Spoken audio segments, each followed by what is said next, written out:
나오신 성도님들을 주님의 이름으로 환영합니다. 거친 광야를 뚫고 주님 앞에 왔습니다. 우리 아버지의 품에서 편안히 쉼을 누리는 예배가 되기를 주의 이름으로 축복합니다. 이제 예배합니다. 하나님께 예배하는 사람은 영과 진리로 예배해야 합니다. 아멘.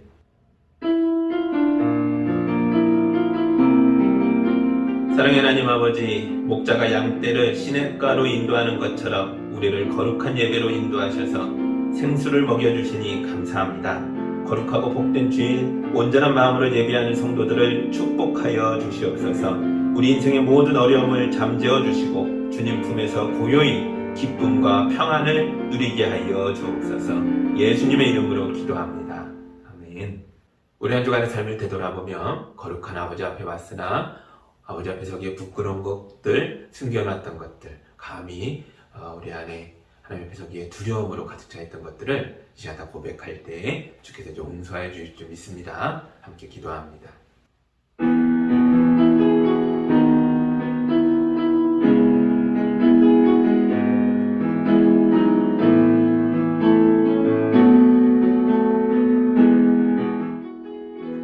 사랑의 하나님 아버지, 예수님의 피로 우리의 죄를 씻어주시고 용서받은 자녀로 삼아주셔서 감사합니다. 그러나 아직도 우리가 거룩하신 하나님 아버지의 자녀라고 칭함을 받기에는 부족함이 너무 많습니다. 우리의 회개의 고백 위에 성령의 기름을 부어주셔서 믿음이 불길처럼 크게 일어나 새로워지게 하여 주옵소서. 예수님의 이름으로 기도하옵나이다. 아멘. 우리 주님이 주시는 용서와 치유와 화해의 말씀을 들으시기 바랍니다. 하나님께서 그들이 뉘우치는 것, 곧 그들이 저마다 자기가 가던 나쁜 길에서 돌이키는 것을 보시고 뜻을 돌이켜 그들에게 내리시겠다고 말씀하신 재앙을 내리지 않으셨다. 아멘. 찬송가 250장 함께 찬양하겠습니다.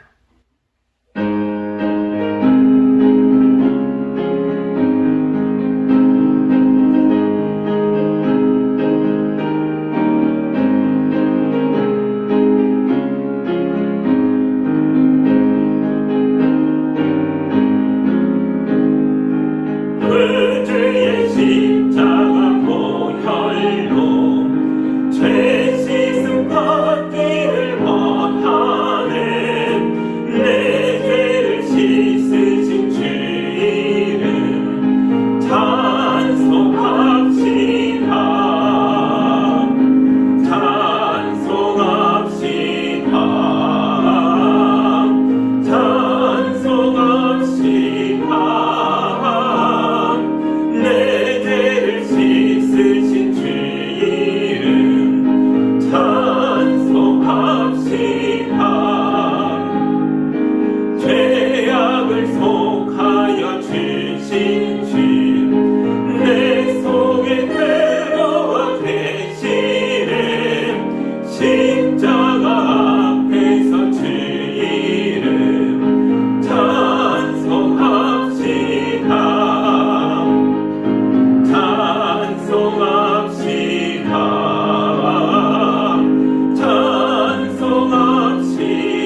하나님의 말씀은 베드로전서 4장 12절에서 14절의 말씀입니다. 하나님 말씀을 봉독할 때 여러분도 함께 보시기 바랍니다.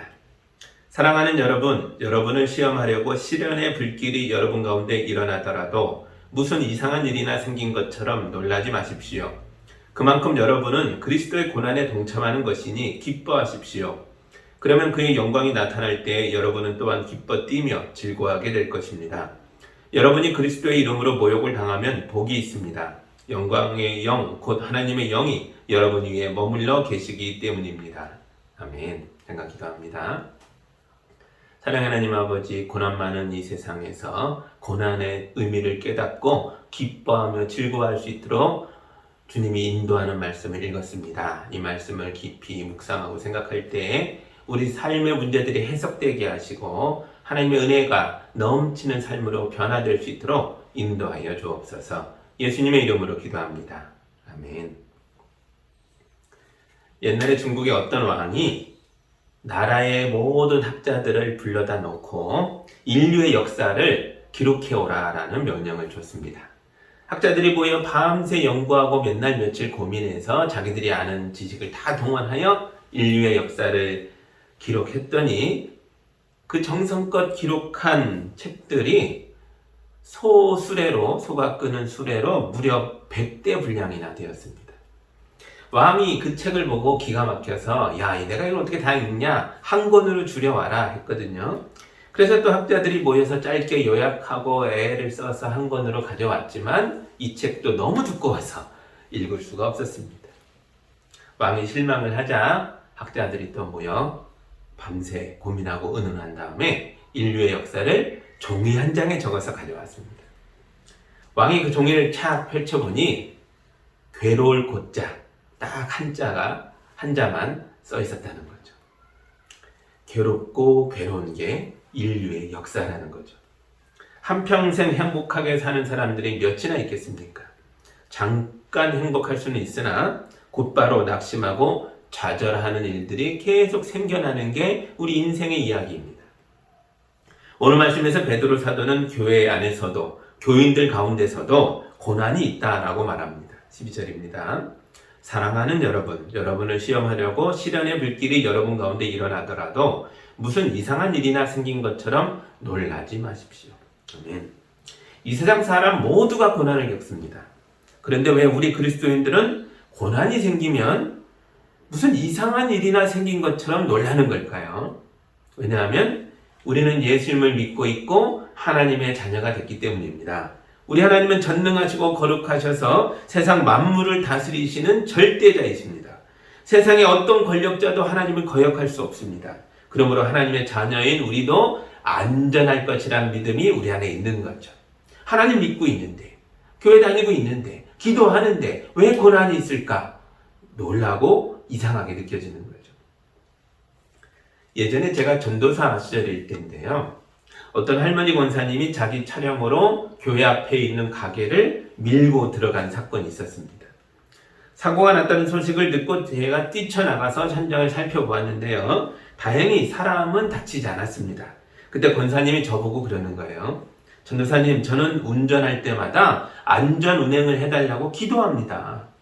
오늘도 기도하고 출발했어요. 그런데 왜 사고가 난 걸까요? 저는 왜 사고가 났는지를 모릅니다. 그러나 한 가지는 알죠. 우리 인생길에는 앞으로도 크고 작은 사건과 사고들이 계속 있을 것입니다. 예수님은 자기를 믿고 따르면 인생에서 그 어떤 고난도 일어나지 않게 해주겠다라고 말씀하신 적이 없으십니다. 대신 이렇게 말씀하셨습니다. 제가 요한복음 16장 33절을 읽어드립니다. 너희는 세상에서 환난을 당할 것이다. 그러나 용기를 내어라. 내가 세상을 이겼다. 아멘. 예수님을 믿는 사람도 세상에서 환난을 당할 것입니다. 그러나 용기를 내십시오. 우리 예수님이 세상을 이기셨습니다. 우리는 환난을 통해서 죽거나 망하는 게 아니라 오히려 더 강하고 담대하게 성장할 것입니다. 그래서 베드로 사도도 오늘 말씀에서 고난은 우리를 성장시키는 시련의 불길이라고 말하고 있는 것입니다. 지난주에 제 친구가 자전거로 부산까지 갔습니다. 군대에서 사고로 장애를 입어 몸이 불편한 친구인데요. 그 몸으로 자전거를 타고 부산까지 갔으니 정말 대단한 친구입니다. 만약 저보고 부산에 같이 가자고 했으면 저는 기차 타고 갔을 겁니다. 저는 몸 쓰는 일을 좋아하지 않으니까요. 제 친구는 왜 고생을 사수하는 걸까요? 그 고생을 통해서 성장하기 때문입니다. 고생 끝에 낙이 온다는 말이 사실인 거죠. 제 친구는 자전거를 타고 달려가며 답답했던 마음이 자로와졌습니다. 허벅지가 터질 것 같은 고통을 겪으면서 그의 불편한 다리가 튼튼해졌습니다. 자전거길에서 만나는 사람들과 친해지면서 인간관계가 확장됐습니다. 부산에 도착해서 인증사진을 찍어 올렸는데요. 고생해서 그런지 얼굴이 헬쑥했지만 그 얼굴에는 해냈다는 자부심이 가득했습니다. 그런 제 친구의 모습이 너무나 아름다웠습니다. 몸이 불편하다고 집에 있기만 한다면 이런 몸과 마음의 성장은 일어나지 않았을 겁니다. 그러나 제 친구는 불편한 몸으로 자전거를 타고 부산까지 달려갔기 때문에 장애를 극복하고 넘어서는 승리자의 모습이 된 것입니다. 여러분이 지금 어떤 고난을 겪고 있던지 간에 상관없습니다. 우리가 믿음으로 그 모든 고난을 받아들이면 그 모든 고난이 우리의 몸과 마음을 성장하게 하는 밑거름이 되어줄 것입니다. 사실 고난에는 여러 종류가 있습니다. 오늘 저는 크게 세 가지 종류를 말씀드리려고 합니다. 첫째는 죄인이 겪어야 하는 당연한 고난입니다. 내가 잘못돼서 내 죄값을 치르는 고난은 당연히 받아야 하는 고난이죠. 제가 창세기 3장에 있는 말씀을 하나 읽어드리겠습니다. 여자에게는 이렇게 말씀하셨다. 내가 너에게 임신하는 고통을 크게 더할 것이니 너는 고통을 겪으며 자식을 낳을 것이다. 내가 남편을 지배하려고 해도 남편이 너를 다스릴 것이다. 남자에게는 이렇게 말씀하셨다. 내가 아내의 말을 듣고서 내가 너에게 먹지 말라고 한 그 나무 열매를 먹었으니 이제 땅이 너에게 저주를 받을 것이다. 너는 죽는 날까지 수고를 하여야만 땅에서 나는 것을 먹을 수 있을 것이다. 너는 흙에서 나왔으니 흙으로 돌아갈 것이다. 하나님께서 사람을 처음 만드셨을 때에 이 만들어진 아름다운 세상을 보시고 기뻐하셨습니다. 참 좋다 말씀하셨습니다. 남자와 여자가 처음 만났을 때도 아담이 여자를 향해 이는 내 살 중에 살이요 뼈 중에 뼈라고 외치며 서로 엄청 좋아했습니다. 하나님이 사람을 세상 만물 가운데서 높이시고 인류를 자연의 보호자여 청지기로 세워주셨습니다. 이때만 해도 모든 게 좋았고 사람들은 날마다 행복했습니다. 그러나 사람이 죄를 범하자 아름다웠던 관계들이 다 깨져나갑니다. 이제부터 행복 끝 불행의 시작이었습니다. 죄인으로 전락한 사람들은 하나님을 아예 쳐다보지도 못하게 됐습니다. 사랑하던 남녀가 이제는 지배하고 다스리려고 서로 속이고 경쟁하는 사이로 변질되어 버립니다. 사람의 범죄로 땅도 타락하고 더럽혀집니다. 저주를 받았다고 말하죠.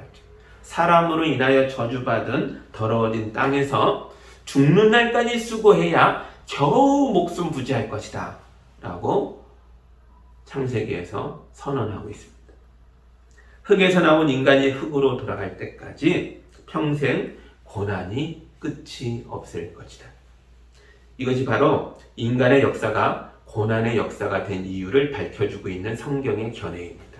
죄 때문이라는 거죠. 우리가 세상에 겪는 고난의 대부분은 죄의 결과로 오는 고난입니다. 내 죄가 아니라도 또 다른 누군가의 죄 때문에도 이런 일들이 일어나니까요. 죄값을 치르는 당연한 고난도 우리가 어떻게 받아들이냐에 따라 유익이 될 수 있습니다. 당연한 고난은 우리로 하여금 내 죄를 깨닫게 하고 그 죄를 회개하도록 인도합니다. 하나님의 자비와 긍휼을 구하며 교회에 와서 예수의 십자가를 바라볼 수 있도록 도와줍니다. 고난이 없다면 죄인들이 깨달을 수가 없는 거죠. 죄값을 치름으로 깨닫고 변화되는 기회를 가지게 되는 것입니다. 고난의 두 번째 유형은 나는 착한데, 나는 벌받을 짓도 하지 않았는데 억울하게 고난을 겪는 유형입니다. 세상이 죄로 가득 차 있기 때문에 이 악한 세상에서는 착하고 의롭게 사는 사람도 고난을 받게 됩니다.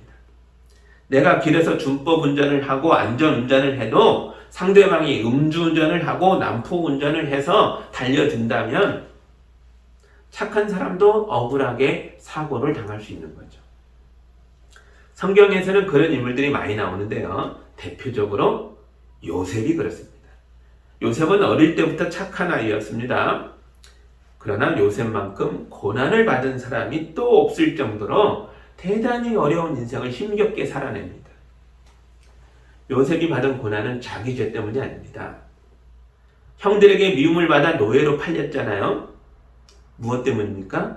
아버지가 10명의 형들을 제쳐놓고 11번째 아들 요셉을 편애했기 때문입니다. 형들이 질투한 거죠. 또 형들의 죄로 인하여서 요셉의 어려움이 시작되죠.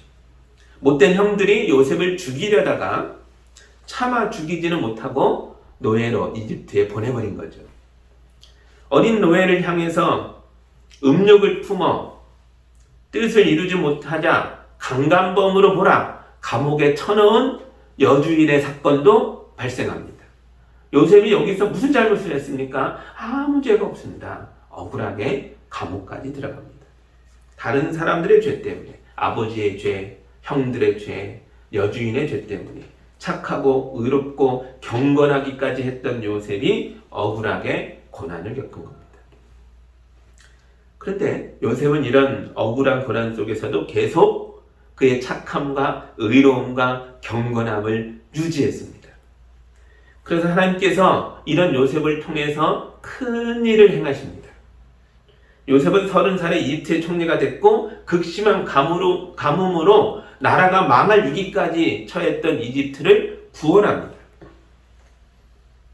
또 아버지 야곱과 자기를 팔았던 형들까지 또 그 형들의 가족까지 모두 구원합니다.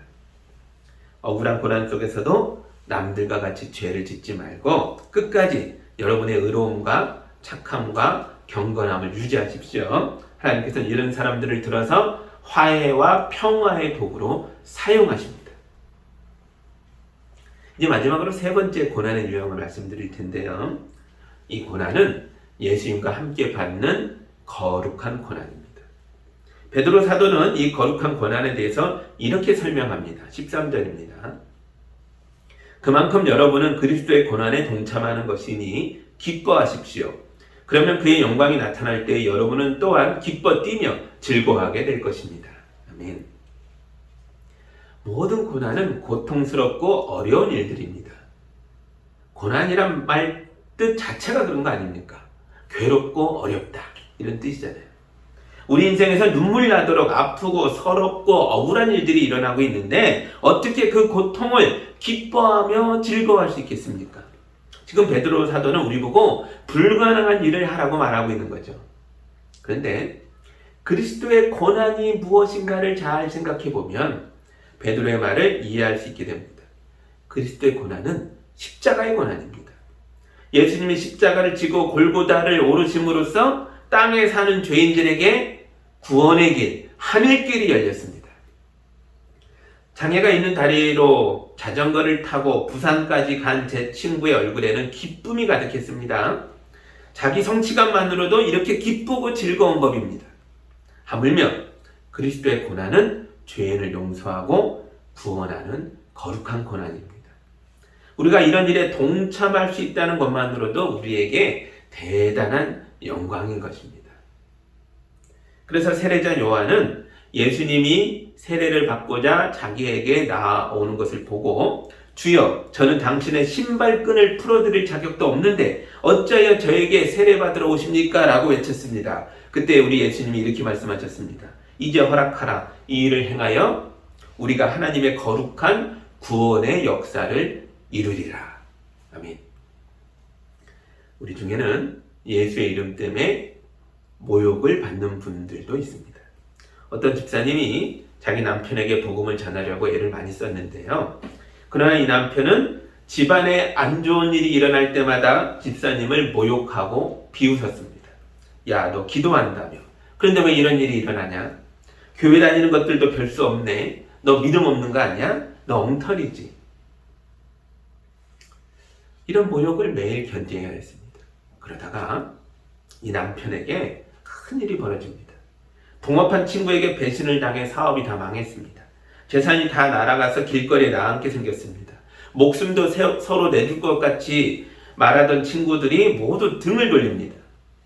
이런 비참한 상황에서 사람에 대한 환멸과 자기에 대한 자괴감으로 남편이 무너져 내리고 있을 때에 이 사람이 곁을 끝까지 지켜준 이는 그렇게 오랫동안 모욕하고 무시했던 그의 아내였습니다. 그때 비로소 이 남자의 귀가 열리죠. 아내가 전하는 예수 그리스도의 복음을 들을 수 있는 귀가 열린 것입니다. 남자는 교회에 와서 자기의 죄를 눈물로 회개합니다. 마침내 예수 그리스도를 믿음으로 새 사람으로 변화됩니다. 그러나 신용불량자가 되었기 때문에 아무 일도 할 수 없었습니다. 그때 어느 교회에서 관리 집사님을 구한다는 소식을 들었습니다. 이 부부가 많이 기도한 뒤에 그 교회로 가서 사찰 집사님으로 취직을 합니다. 그리고 성실하게 교회를 관리하며 섬겼습니다. 이 남자가 그 교회에서 인정을 받아서 안수 집사로 세워졌고 나중에는 장로로까지 세워졌습니다.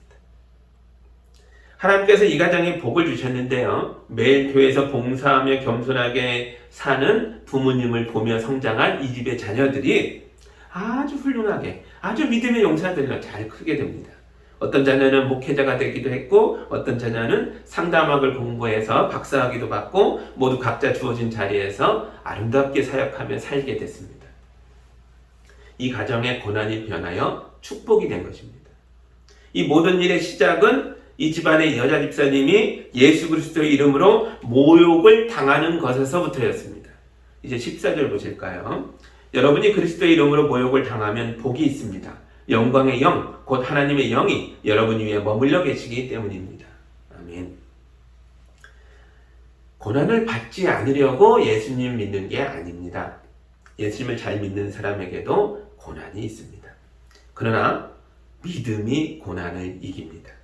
마치 바다를 항해하던 배가 거센 바람을 만나서 더 빠르게 목적지에 도착하듯이 우리 인생의 고난을 통하여 우리 하나님의 뜻이 우리 가정에서 더 빠르게 이루어지는 것을 보게 될 것입니다.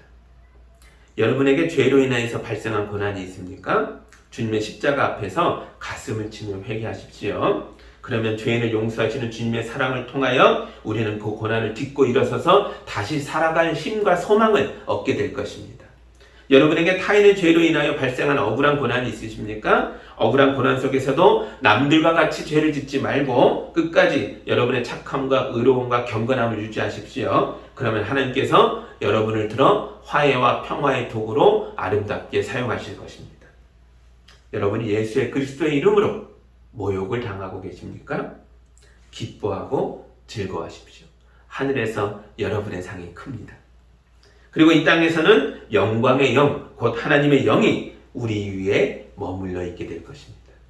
여러분은 예수님이 하신 일을 하게 될 것이고 그보다 더 큰 일도 행하게 될 것입니다. 그러나 여러분 중에 그리스도인인데도 그리스도의 이름으로 모욕을 당한 적이 한 번도 없다는 분이 계시다면 이건 매우 심각한 문제일 수 있습니다. 이런 분은 그리스도인이 아닐 수 있기 때문입니다. 내가 믿는 예수, 내가 사랑하는 예수, 나를 살려주고 구원해 주시는 예수를 아무에게도 말한 적이 없다는 뜻이니까요. 내가 받은 은혜, 내가 받은 사랑, 내가 받은 구원을 다른 사람에게 전해주려고 한 적도 없다는 뜻입니다. 왜 우리 인생에 기적이 없습니까? 왜 우리 인생에 하나님의 역사와 능력이 없는 것입니까? 왜 내게는 거룩한 성령의 역사가 나타나지 않는 것입니까? 어쩌면 우리가 그리스도의 이름을 드러내지 않았기 때문일 수 있습니다. 이제라도 우리 모두는 그리스도의 이름으로 모욕을 받을 수 있어야 합니다. 그러면 하나님의 영이 우리와 함께 하실 것입니다. 마지막으로 마태복음 5장에서 하신 예수님의 말씀을 읽고 마치고자 합니다. 너희가 나 때문에 모욕을 당하고 박해를 받고 터무니없는 말로 온갖 비난을 받으면 복이 있다. 너희는 기뻐하고 즐거워하여라. 하늘에서 받을 너희의 상이 크기 때문이다. 아멘. 기도하겠습니다. 하나님 아버지 감사합니다. 우리 인생에 크고 작은 많은 사건과 사고들, 우리가 견딜 수 없어 하는 이 고난들이 의미가 있는 걸 알게 하셔서 감사합니다. 주님, 내가 받는 고난이 무엇이든지 간에 믿음으로 그 고난을 맞설 때에 그것이 복이 될 줄 믿습니다. 나의 죄 때문이라면 회개의 복, 새로워지는 복을 얻을 것이고, 억울한 고난이라면 이 일을 통해 평화의 사도로 세움받게 될 것이고, 그 예수의 이름을 전하다 받는 모욕의 고난이라면 이 일을 통해 하나님의 능력이, 하나님의 영이 우리 가운데 머물러 계실 줄 믿습니다. 이 모든 고난을 통해 기뻐하고 즐거워하며 크게 성장하며 아름답게 성숙해져가는 우리 모든 성도들이 될 수 있도록 인도하여 주옵소서. 예수님의 이름으로 기도하옵나이다. 아멘.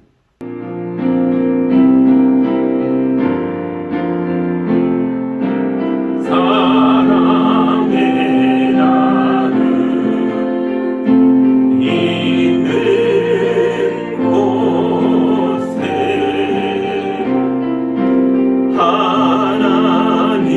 하나님께서 계시도다. 사랑의 하나님 아버지 감사합니다. 우리 성도들 주님의 베풀어 주신 구원의 감격 속에서 살아갑니다. 주님의 거룩한 능력을 보며 모든 절망을 물쳐주시는 은혜를 경험하고 살아갑니다. 이 뜨거운 경험과 감격 속에 주님께 예물을 올려드렸습니다. 주님, 이 예물을 통해서 영광을 받아주시고 주님의 몸된 교회인 이 아름다운 공동체가 든든히 서게 하여 주시고 이 땅에 어려움에 처한 또 다른 자들을 구원하는 하나님의 역사로 쓰임받게 하여 주옵소서. 우리 성도들 물질만으로 섬기는 것이 아니라 마음을 다하는 기도로 온몸을 바쳐 춤추듯이 행하는 삶으로 많은 사람을 구원하며 살아갈 수 있도록 도와주시옵소서. 그 모든 일들 가운데 어려움을 겪지 않도록 하늘의 능력으로 붙들어 주옵소서. 예수님의 이름으로 기도하옵나이다. 아멘.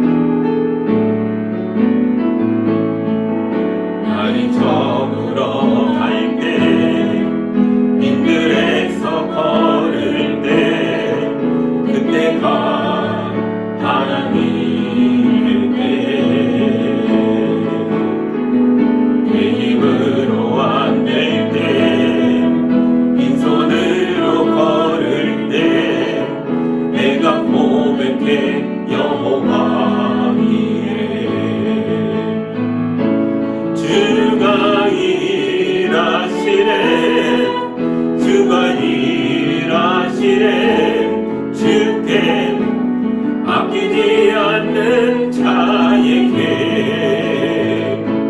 주가 일하시네.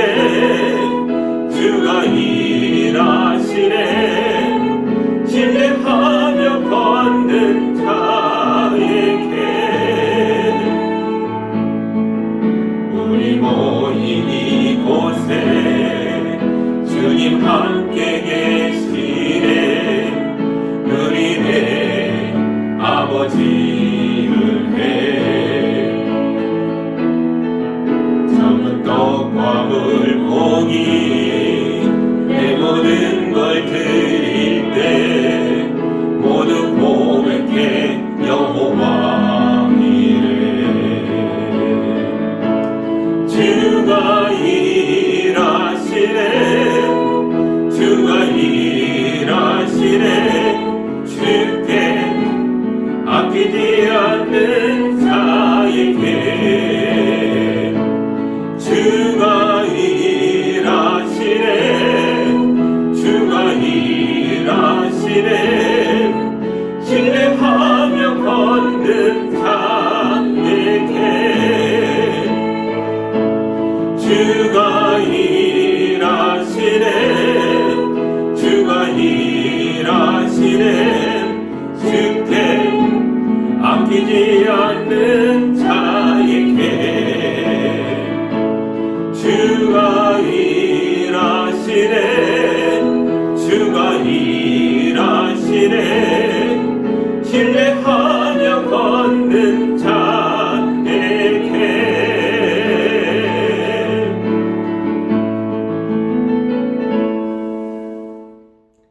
이제는 우리 주 예수 그리스도의 은혜와 우리 하나님의 크신 사랑과 성령님의 인도하심이 삼위일체 하나님의 하나됨을 닮아 교회와 가정을 돌보고 서로 존중하고 아름다운 예술처럼 노래하고 춤추며 나아가는 성도들을 위해 이제로부터 영까지 함께하기를 간절히 축원하옵나이다. 아멘.